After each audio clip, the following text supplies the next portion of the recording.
Hello, everyone. This is Dr. Wes. I want to talk to you today about the important topic in leadership when it comes to customers, when it comes to patients, if you're in the medical field, when it comes to parishioners, if you're a pastor, when it comes to really anyone we serve. And this is about how to say no when we get a request for something and you need to say no. Uh, for me, as a family doctor, this happens a lot when a person comes in and they're asking for certain medications that I don't think is good for them to get, or they're asking for a certain treatment or a certain referral. How do I say no to them? Or they're asking for a certain favor from the office staff that we cannot do. So this is very important, and I see this mistake happens all the time when I am, around in different places. It could be in a hotel or it could be in a gas station. A customer will walk up and say, can I have an extra night in my room? Let's say if you're in a hotel. There's a right way and a wrong way to say no to a customer. Um, and just want to walk you through some principles on that. So if you have the notes with you, if you don't, it's okay. But if you have your notes, I'm going to be going over those. And this is hopefully a training you can do with your team if you'd like. So it's three steps. This is how you say no. No, you don't just say no to a customer. That's not the best thing to do. If you want to be a good leader, if you want to retain them, if you want to connect with them, and if you want to be loving and if you want to minister them to them as we should all as do as Christian leaders. So step one is you want to tell them, I would really love to help you. Okay, so the word there is love. I would really love to help you. So before you say no, so somebody asks you, let's take the example of somebody asks me, can you give me some medication, some pain medications? That in my opinion, they could be addictive to them. So I want to say no to them. So so the first thing I'm gonna say is I would really love to help you. Yes, I would really love to help you. I would really want to address your pain. I really want to take care of you. So you don't have to use those same words, but you want to communicate before you say no. Oh wow, I'm really feeling your pain. So the next statement there under there is be empathic. So it's the word empathic. Be kind is the second. Uh, be understanding is the third line there. So empathic, kind, and understanding. Um, and the fourth one is let them explain. That's the fourth line. People want to be heard above all. So what I mean by this is when somebody is asking you for something, it's something they need, something they've been thinking about, something they maybe physically need, something that's affecting their family. Now, from our perspective, we're busy with our world and we just can't give that to them. But you want to walk in their shoes a minute. If you really want to be good in the customer experience, if you want to be good at honoring people, you want to walk in people's shoes. So before you say no, try to understand how badly they need it, why they need it. Just listen to them for a minute. Be empathic. What is your body language doing? Are you looking at them? What is your face doing? People that have empathy, they have a certain look for them.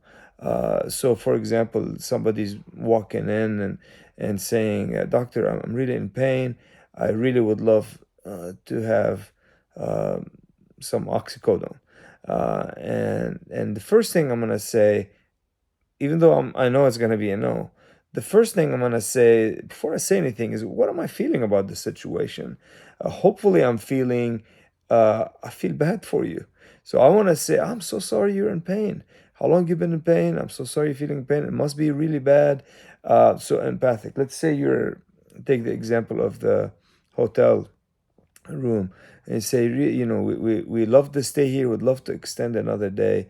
And you say, oh wow, I'm happy that you are having a good time here. Uh, that's great that you want to stay another day.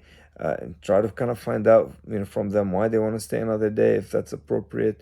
Um, so just be empathic, uh, regardless of the request.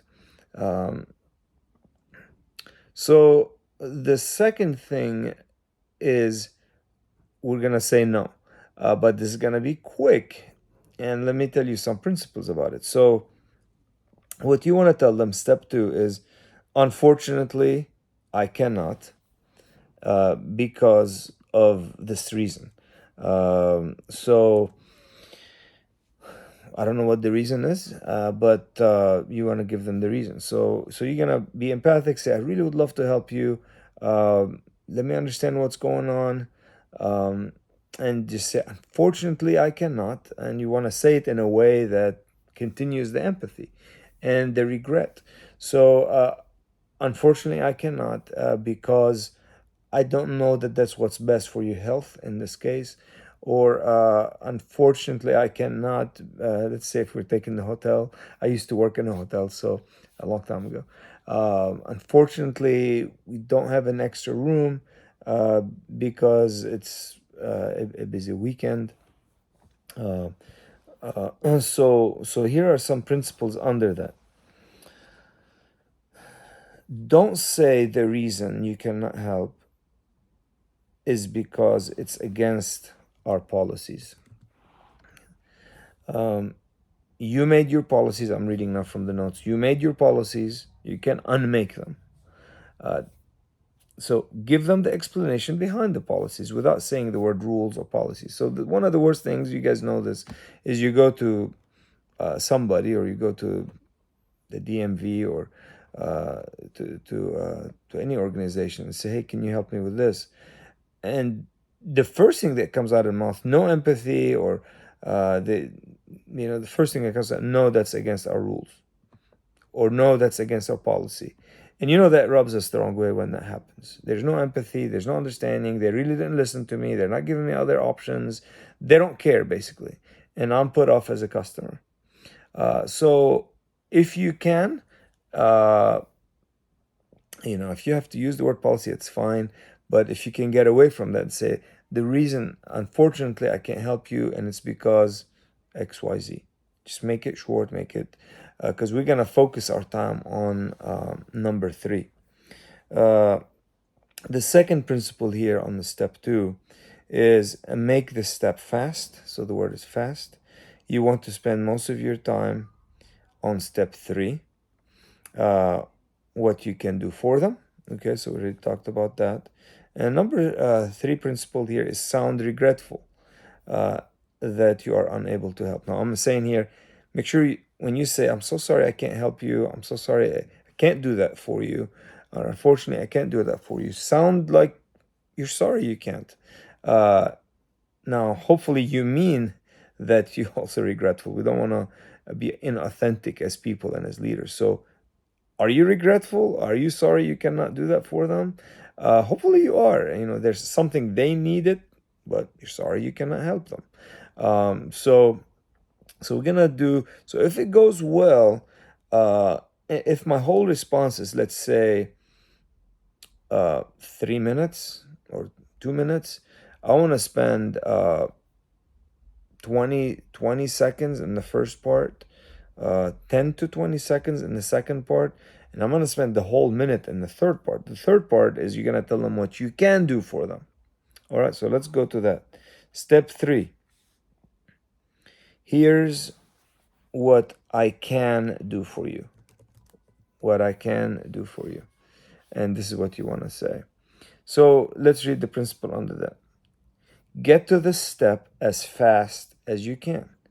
Because the more you hang out at the, oh, well, I'm sorry, I can't, the policy is, in their mind, because they are needing whatever they're asking you to, they're struggling, their emotions are not good, maybe they're getting mad, they're getting frustrated. You want to get to this point as fast as you can, which is what you can do for them. All right. Step number two, before you engage with the customer, research what alternative solutions you can offer them. So sometimes we don't have heads up, but many times we do. If we know a customer is coming in, or let's say in my case, I know a patient is in the room waiting and that's what they need, and I know I'm gonna say no. It's gonna take me a minute. It's gonna take a bit of investment, but before I walk into that situation, I need to know what are the alternatives. All right. The third point is don't take any customer for granted.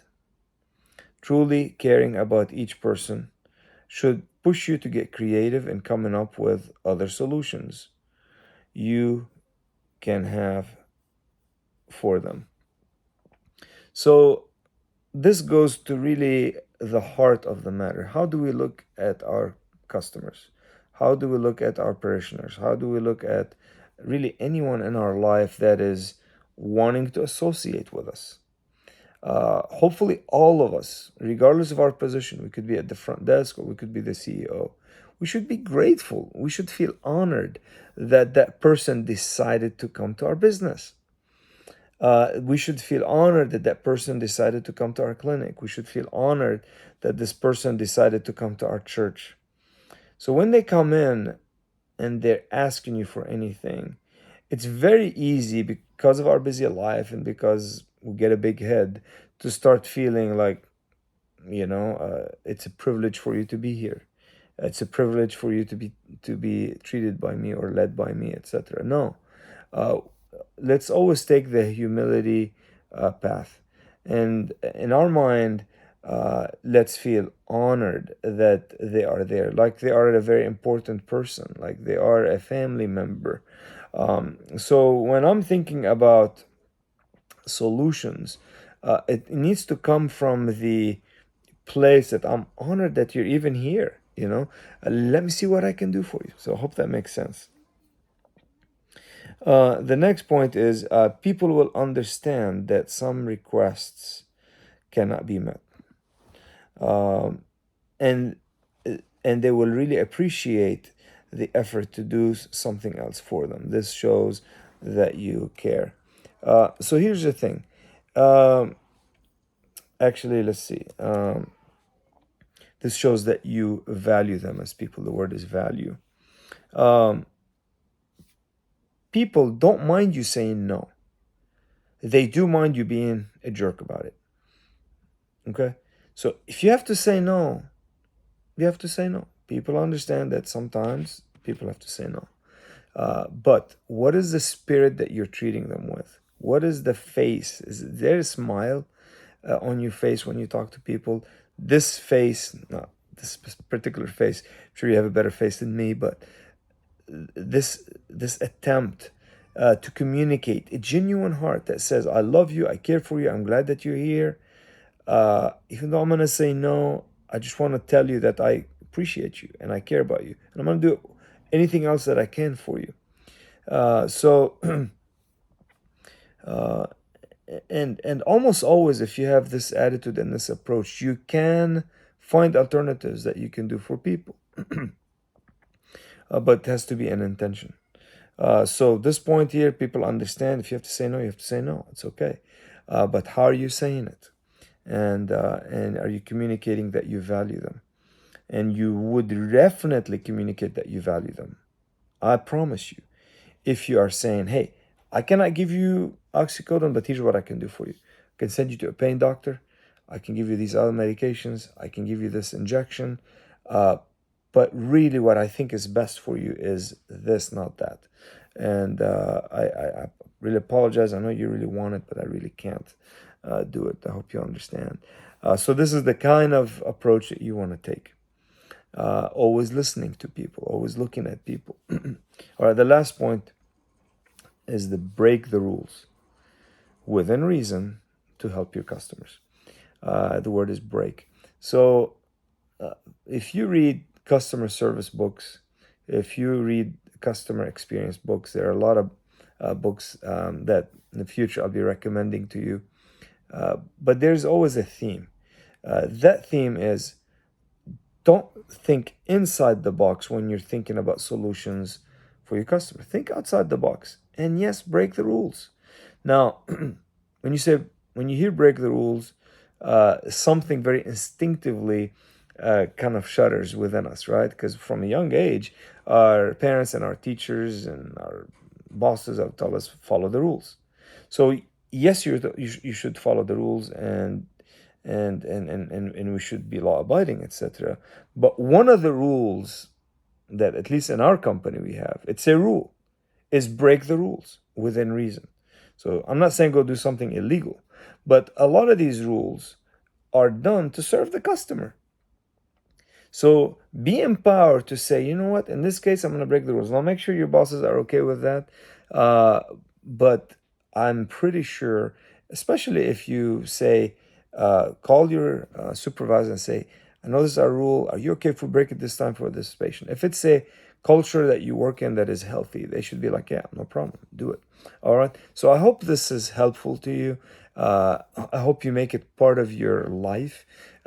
This also could be for your son or your wife, or how to say no. Don't just say no. Say basically, no, but this is what I can do for you. I love you. I care for you. Have a blessed day.